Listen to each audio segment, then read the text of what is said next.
Chapter 12. Modern-day Martha. Lilius's wedding proved a watershed moment. As Oscar was sitting on the train hurtling across France, he realized what an impossible, terrible, and utterly wrong state my life had got into when I, a man of worldwide reputation, was actually forced to run away from England in order to try and get rid of a friendship that was entirely destructive of everything fine in me, either from the intellectual or ethical point of view.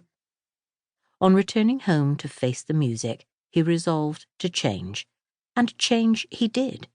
In late October and November 1893, the signs Constance had desperately sought that perhaps there was still hope for her marriage began to emerge. For a start, Oscar refused to see Bosie.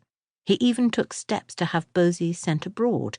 He wrote to Bosie's mother, Lady Queensberry, who, as Wilde himself conceded, had, on more than one occasion, consulted him about her wayward son, and expressed his concerns.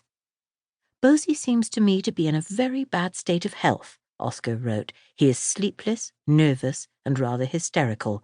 He does absolutely nothing, and is quite astray in life, and may come to grief.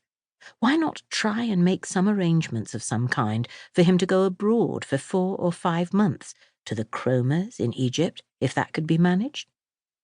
Bosie was duly sent to Cairo, and the minute he was gone, it was as if a cloud had lifted in Tite Street.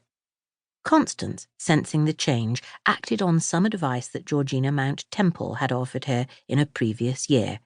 If she had had plans to spend the autumn out of town, she cancelled them, and instead sorted out Tite Street. It had been empty for so long it was time to turn the house into a home once more.